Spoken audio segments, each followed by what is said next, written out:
What's up, everybody? Zach Kurgel here. Today's dog thought video is the difference between baiting a dog and rewarding a dog. There's two different ways that we can use food when we are training our dogs. So baiting a dog is typically what we use when we are initially teaching a dog a new behavior. So the classic example is we want the dog to sit when we tell them to sit. So we take out a piece of food and we show them the piece of food and they're like, I want to eat that piece of food. And then we take our hand and we hold it up. So we kind of hold it up in front of their nose like this, and it gets the dog to look up at the food and sit down. And then we say yes, and we give them that piece of food. Or we might take out the piece of food and put it in front of their nose so they can smell it, and they're like, oh, I want it. And then we go up like this and they're looking at the food and they sit and we say yes, and we give them that piece of food. So the dog initially is really focused on what? The food, not necessarily my voice, not necessarily even my body language, although that does play into it. But initially it's just, hey, he has a piece of food and I want that piece of food. And so we use that to our advantage to teach a behavior. So that's kind of what baiting is. You can also use baiting a lot of times to teach a dog to go in the crate. They don't really want to go in the crate. And so you can use food to, throw a couple of treats in the crate, and they walk in the crate, not because they want to go in the crate really, they want to get the food. And so that's kind of like baiting to get a dog to do something, which is totally fine to use. And I use baiting in the initial steps of teaching a dog what I want. But then we quickly switch to doing those same things, but then teaching them a reward for the behavior versus just throwing food at the dog to get them to get their body in a certain position or to get them into a certain place. We swap it out and then we start to reward. So if we go back to our sit example, I start, holding up in front of their nose, and then I will do the same gesture, but not as close to their nose. So the dog's in front of me and I have my piece of food, and now my hand gesture might be to turn my hand up like this.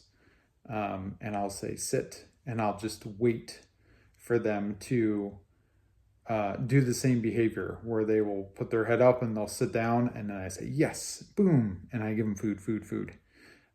So we start to swap out, hey, do you see this piece of food? Do you want it?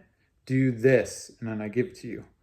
We change that, and then we start saying, hey, do this command, and then bring, look at this, a treat appeared. We're like magicians, here it is. So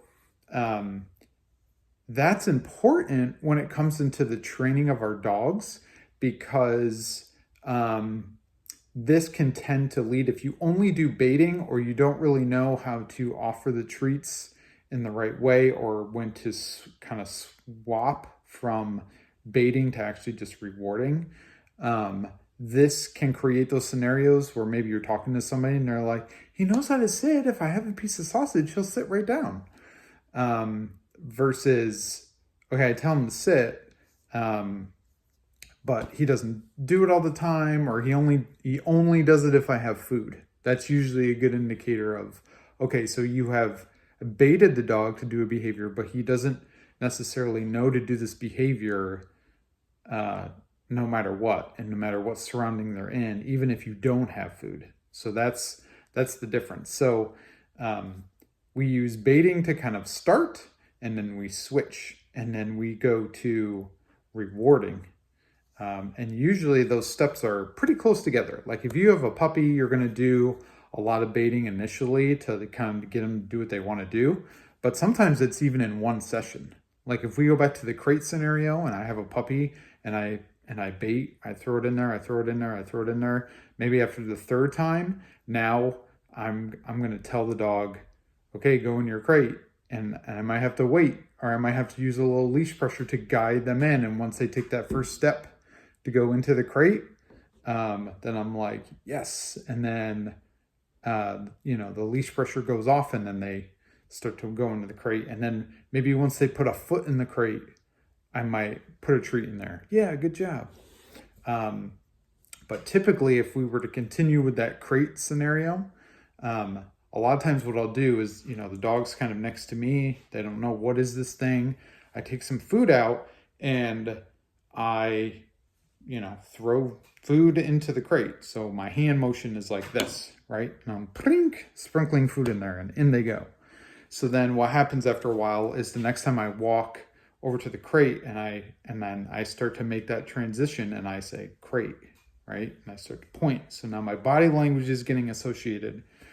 So then the dog starts to learn, oh, if I go in this thing, then I get rewarded. And then we use lots of rewards. Like once the puppy goes in on its own, we're like, yeah, good job. Boom, boom, boom. Food, right?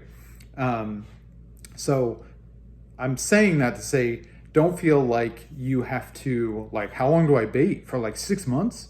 Not really. Usually baiting is like a really small window of time, and then we quickly switch out to rewarding. So now you've done this behavior a bunch of times, and now I'm going to pay you instead of, trying to bribe you into it. I want you to do the behavior, and then I'm going to pay you for the behavior. So that's today's Dog Thoughts video. That's the difference between baiting and rewarding. We'll see you next time.